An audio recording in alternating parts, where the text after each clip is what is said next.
Bonjour à vous tous mes bien-aimés dans le Seigneur Jésus-Christ. Bien-aimés, je rends gloire à notre Dieu qui nous donne encore ce privilège, bien-aimé, d'écouter ce message, de connaître davantage ses pensées. Et bien-aimés, ce matin, partageons un peu dans Matthieu 25, versets 1 à 13, qui d'ailleurs est la parabole des 10 vierges.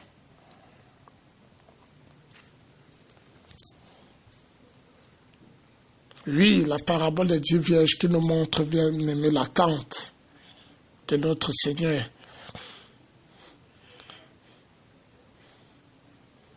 Qui est-ce que nous attendons, bien aimé, sur la terre? Pour qui vivons-nous aujourd'hui? Cette question est posée à chacun de nous. Chacun de nous qui écoute ce message. Qui est-ce que nous attendons? Qui est notre but? Est-ce que nous sommes toujours plongés? Nos pensées sont toujours plongées vers l'avenir sur terre. Aujourd'hui, nous sommes devenus chrétiens par la grâce de Dieu, une faveur imméritée. Mais maintenant, la question qui est posée,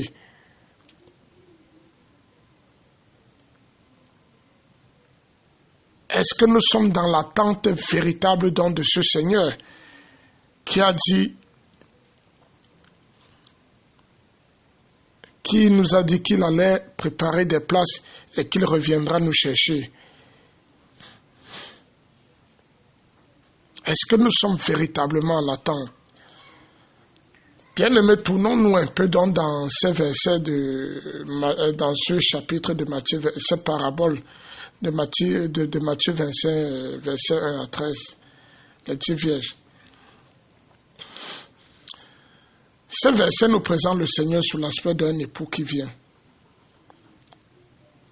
Les 10 vierges sortent à sa rencontre.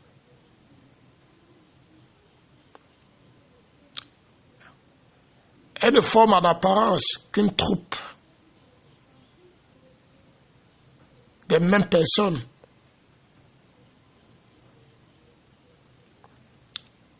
Une troupe de personnes identiques, bien composées, mais en réalité, il y a deux parties. Parce qu'on nous dit bien que tous sont vierges et tous tiennent les lampes dans leurs mains. Mais elles sont divisées en deux parties. Qu'est-ce qui marque la différence? C'est qu'il y a des sages et il y a des folles. Il y en a des sages qui ont leur huile. Parce que le flambeau, la lampe ne peut pas marcher sans huile, sans le pétrole. Il y en a 5 folles, les je m'en fous, qui n'ont pas, ou les négligents, qui n'ont pas apprêté l'huile.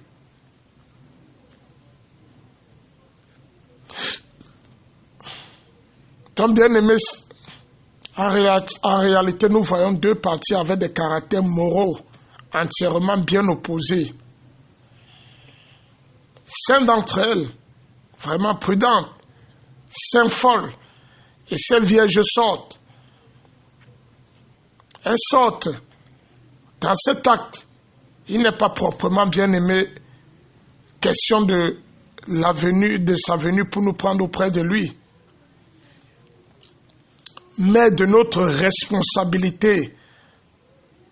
Mais il est question de notre responsabilité à sa suite, nous qui l'avions connu par cette faveur qu'il nous a accordée. Il est question de notre responsabilité, car notre devoir est d'aller à sa rencontre. Quelque part, il nous a dit que celui qui invoque le nom du Seigneur s'éloigne de toute iniquité. Que celui qui invoque le nom du Seigneur s'éloigne de toute iniquité, s'éloigne de toute impureté. Il est question ici, bien aimé, Comme je le dis, notre devoir est d'aller à sa rencontre. Alors, est-ce que nous pouvons donc aller à la rencontre du Seigneur étant encore dans l'iniquité? Est-ce que nous pouvons nous mettre à la suite du Seigneur étant encore remplis d'iniquité? Alors qu'il est dit que celui qui invoque seulement le nom du Seigneur s'éloigne de toute iniquité. Ça nous arrive, bien aimé, de prendre le péché, de prendre les iniquités avec beaucoup de légèreté. C'est-à-dire, nous sommes champions pour mentionner tel péché n'est pas grave et tel péché est grave. Et se vanter même en disant que non, non, le petit mensonge que j'ai fait n'est pas grave, donc c'est rien. Ça n'a rien, c'est pas grave. Et là, on est focalisé peut-être que non, je ne commets plus l'impudicité, je ne vole plus, machin, truc et tout ça. Des autres, on prend la légèreté. Non! L'iniquité, c'est l'iniquité. Que celui qui invoque le nom du Seigneur s'éloigne de toute iniquité. Donc notre devoir est d'aller à sa rencontre. Et pour sortir, il faut quitter comme Abraham. Abraham qui a quitté la Mésopotamie. Ce pays rempli d'idoles. Ce pays ignorant Dieu. Il a entendu la voix de Dieu. Va sans connaître là où il allait. Il s'est mis en route. Il a oublié ses terres. Il a oublié sa parenté. Pour sortir, il faut donc quitter comme Abraham l'endroit que l'on habite, son pays et sa parenté. Oublier comme l'épouse du Psaume 45 qui a dit elle quitte son peuple et la maison de son père pour aller vers un autre mari, vers un autre homme. Mais ce que nous quittons aurait-il quelque valeur, quelque pouvoir de nous retenir quand il s'agit d'aller au-devant de l'époux bien-aimé? Cette question est posée à chacun de nous. Ce que nous quittons aurait-il quelque valeur, quelque pouvoir de nous retenir, bien-aimé, quand il s'agit d'aller au-devant de l'époux, notre glorieux époux Jésus-Christ de Nazareth, celui qui s'est donné lui-même, qui n'a pas regardé nos fautes, qui n'a pas regardé nos mépris, qui n'a pas regardé nos abominations, mais qui avait un seul but de nous sauver, de nous accorder cette grâce, de nous purifier, de recommencer tout. Nous qui avions déjà tout perdu la vie éternelle depuis le jardin d'Éden.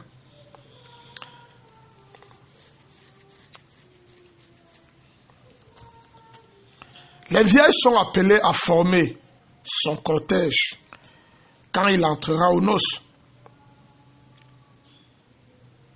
Aussi se munissent-elles des lampes, ou plus exactement des flambeaux,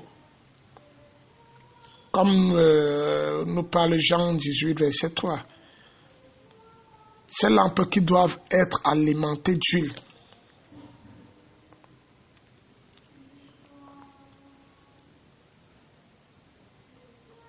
Et certainement, et portent-elles dans des vases certaines provisions indispensables. Parce qu'il est question, bien aimé, du cortège qui accompagne l'époux dans la salle de noces.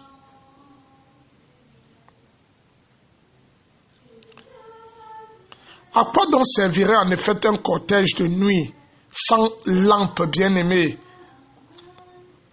Vraiment, dites-moi, à quoi servirait? À quoi servirait-elle? À quoi servirait-elle en effet d'un cortège de nuit sans flambeau? C'est pas possible. C'est pas possible, bien aimé. Sans lampe, on ne peut pas marcher. Ton bien aimé,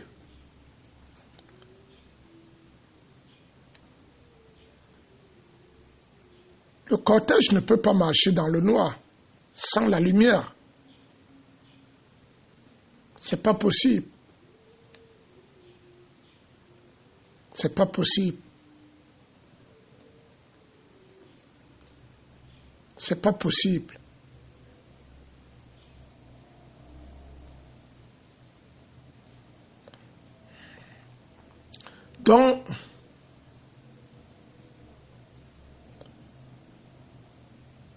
ferait-il honneur à celui qu'on escorte lorsqu'on marche sans la lampe, escorter quelqu'un la nuit? Sans la lampe, sans lumière. Alors, bien aimé, la personne de l'époux ne doit-elle pas être mise en lumière aux yeux de la foule par ceux qui l'accompagnent? Bien aimé, la personne de Jésus-Christ ne doit pas être connue par ceux qui disent qu'ils sont ses témoins,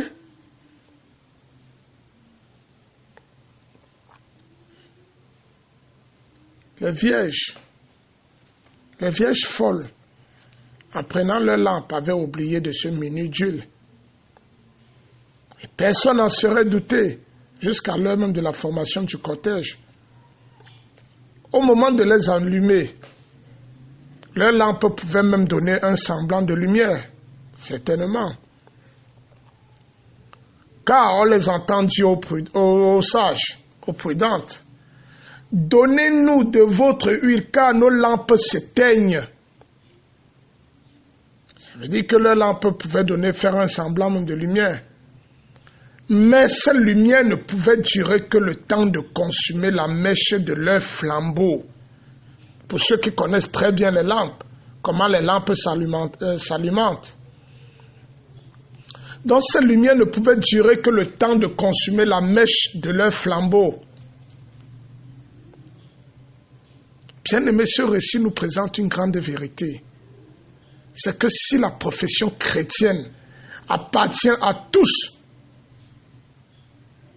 car les vierges folles ont les mêmes lampes que les vierges sages, dont la profession bien-aimée ne suffit nullement pour mettre en lumière la personne de l'époux. Ça ne suffit pas de chanter « Je suis chrétien, je suis né de nouveau », comme j'entends beaucoup chanter. Dire « Je suis né de nouveau, je suis né de nouveau, je suis dans la nouvelle naissance ». Cela ne suffit nullement pour mettre en lumière la personne de Jésus-Christ. Mais sa venue démontrera que la profession seule ne vaut pas mieux que les ténèbres les plus profondes de ce monde. Ce qui donne sa valeur à la profession, ce qui donne la valeur, c'est la vie qui l'accompagne, c'est la vie qui accompagne Jésus-Christ. C'est la vie qui est à sa suite. Voilà pourquoi il nous a dit, celui qui invoque le Seigneur, qui s'éloigne de toute iniquité. C'est ça qui compte. J'ai l'habitude de dire, sachez que le monde ne lit pas la Bible. Le monde gît dans les ténèbres et le monde ne lit pas la Bible. Mais nous, chrétiens, nous sommes la Bible du monde.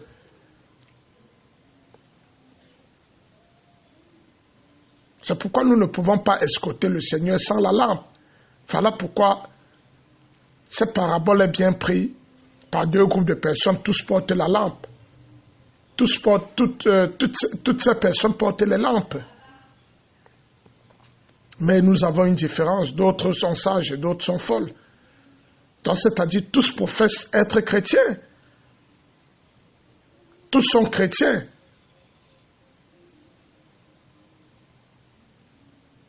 Comme il y a des chrétiens spirituels et des chrétiens charnels. Et la question que je pose, quelle est ta position? Es-tu chrétien charnel encore ou es-tu chrétien spirituel? Es-tu chrétien sage ou es-tu chrétien fou?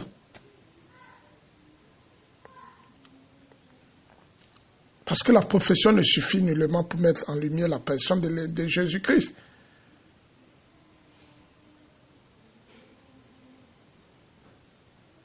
Ce qui donne sa valeur à la profession, c'est la vie. C'est notre conduite. C'est l'amour que nous portons pour lui. C'est l'amour, l'abondance, l'amour que nous avons pour notre Seigneur et que nous faisons tout pour le plaire. C'est étant préoccupé de lui, gardant les regards fixés sur lui, que nous pouvons être capables, bien aimés, d'avoir des lampes aussi chargées d'huile.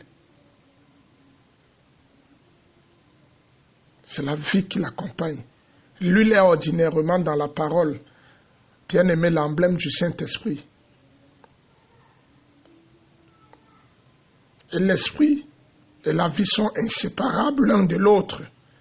Dans la profession et la vie forment ensemble le témoignage. Et nous avons à rendre témoignage à l'époux au devant duquel nous sommes sortis. Au devant duquel nous sommes sortis. Les vierges qui ne le font pas sont folles. Les chrétiens qui ne le font pas sont fous. Les chrétiens qui ne le font pas sont charnels, sont malades.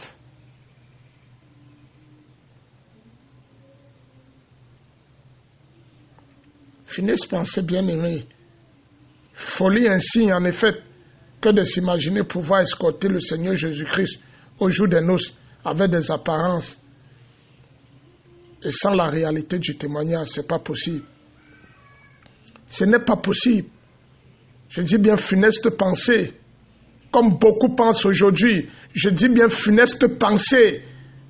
C'est une pensée morte depuis longtemps.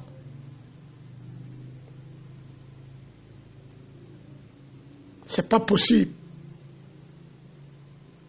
On ne peut pas s'imaginer pouvoir escorter le Seigneur au jour des noces, prendre part à l'enlèvement avec des apparences et sans la réalité du témoignage. On ne peut pas, ce n'est pas possible. La seule chose qui donne à l'escorte le droit d'entrer aux noces, c'est la lampe avec son huile. C'est la lampe avec son huile.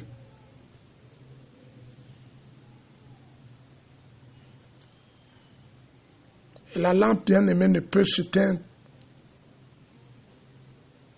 que si nous ne sommes plus capables de témoigner le Seigneur.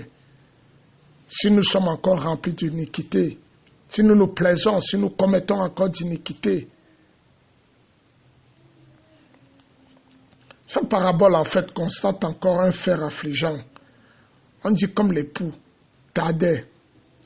Elle s'assoupit tout et s'endormit. Leur sommeil dura longtemps. Il a duré même des siècles. Les vierges entraient sans doute en quelques endroits pareils à celui dont elles étaient sorties au commencement. Oui, quelques endroits pareils à celui dont elles étaient sorties au commencement. Car au milieu de la nuit, il se fit un grand cri. Voici l'époux, sortez à sa rencontre. Elles avaient retrouvé un lieu favorable à leur sommeil. Au début, le peuple chrétien avait brisé tout ce qui tendait à l'enchaîner. À l'enchaîner pour aller à la rencontre de Jésus. Mais le monde bien-aimé, que chacun se souvient de son premier amour, lorsqu'il a reçu la grâce, lorsqu'il a ouvert la porte au Seigneur. Au début, le chrétien avait brisé tout ce qui tendait à l'enchaîner pour aller à la rencontre de Jésus. Tout ce qui pouvait être un frein pour sa course chrétienne, tout ce qui pouvait être un obstacle pour lui poursuivre le Seigneur Jésus-Christ. Mais le monde, l'amour du bien-être, l'amour du bien-être, les mille attractions du lieu obscur, eut bientôt amorti ce premier zèle. Que chacun soit conscient et se souvient, et se relève, se réveille, sort de la somnolence. Voilà les choses qui ont causé donc des obstacles et ont amorti ce premier zèle. Or, on a un moment donné dans les siècles passés, ce cri, voici l'époux, a retenti au milieu du christianisme professant. Et cependant, jusqu'à aujourd'hui, l'époux n'a pas encore paru. L'époux n'a pas encore paru. Il s'écoule un certain temps entre le cri et sa venue. Bien-aimé, il se coule un certain temps entre le cri et sa venue. Et cet intervalle, ne l'oublions pas. Ne l'oublions pas, suffit pour éprouver la condition morale de chacun de nous. Je dis bien, cet intervalle suffit pour éprouver la condition morale de chacun de nous. Voilà pourquoi il pouvait dire, c'est celui qui résistera jusqu'à la fin qui sera sauvé. Celui qui tiendra ferme jusqu'à la fin qui sera sauvé. Les lampes des vierges folles ont le temps de s'éteindre et de prouver qu'elles sont inutiles au cortège. Qu'elles sont inutiles au cortège. Les vierges sages, prudentes, ont le temps de se préparer et d'être à leur place quand le poule viendra. Souvenons-nous que si nos lampes ne brillent pas avant qu'il vienne, nous ne pourrons même pas entrer aux noces avec lui. Ce n'est pas possible. Nous ne pourrons même pas faire part à l'enlèvement, bien-aimé. Détrompez-vous. Il y a beaucoup qui racontent du n'importe quoi, mais faites très attention. Nous ne pouvons pas, ce n'est pas possible. Alors, je désire être un peu bref. Mais les questions se pressent dans ma pensée. Nous avons tous entendu le cri de minuit. Nous tous, nous avons entendu. Alors, bien-aimés, nous a-t-il laissé indifférents? Avons-nous mis à profit l'intervalle qui nous sépare du moment de sa venue? Serions-nous tentés peut-être de nous assoupir et de nous endormir une seconde fois? Souvenons-nous bien qu'il n'y aura pas de nouveaux cris. Il n'y aura pas de nouveaux cris, bien-aimés. Le temps est court. L'instant arrive. L'époux va-t-il nous trouver veillants, comme il a demandé, de veiller à être sobres? Serons-nous surpris par son arrivée? Que des questions sérieuses. Puissons-nous y répondre par les faits, ou plutôt par le seul fait d'être trouvé par lui comme ses témoins fidèles. Bien-aimé, celle qui était prête à entrer avec lui aux noces. Celle qui était prête à entrer avec lui aux noces. Et les autres, alors, qu'est-ce qu'elles sont devenues? On va les dire, allez plutôt vers ceux qui en vendent dans les villes et achetez-en pour vous-même. Il est trop tard. Elles ont manqué l'occasion offerte à toutes de s'en procurer sans aucun prix, gratuitement. Comme elles s'en allaient pour en acheter en ville, l'époux est venu. Elles se radent maintenant, elles arrivent avec leur flambeau. La porte est fermée. La porte est fermée. Elles cognent. Seigneur, Seigneur, ouvre-nous. Il est trop tard. Il est trop tard. Elles sont laissées dans des ténèbres du dehors, avec leurs lampes inutiles, séparées à toujours de celui qui leur a dit « Je ne vous connais pas. Je ne vous connais pas. » La lampe dans leurs mains devient inutile. Ce qui causait le monde, qui causait un obstacle pour notre course chrétienne devient inutile.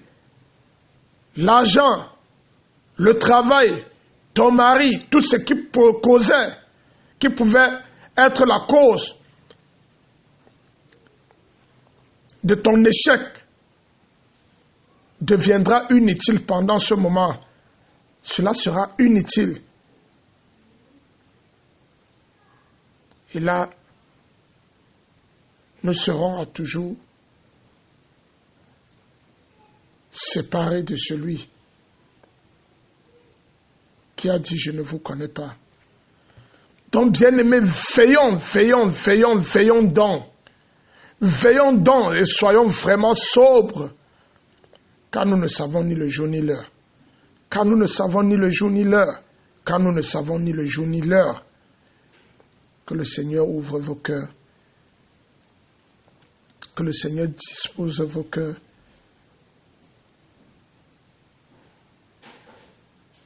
Et qu'il vous réveille, en effet qu'il nous réveille de notre somnolence, afin que nous puissions bien aimer l'attendre en veillant, comme il nous a recommandé.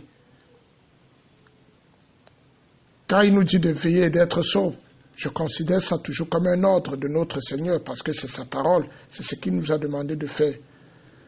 Donc, bien-aimés, veillons, car nous ne savons ni le jour ni l'heure.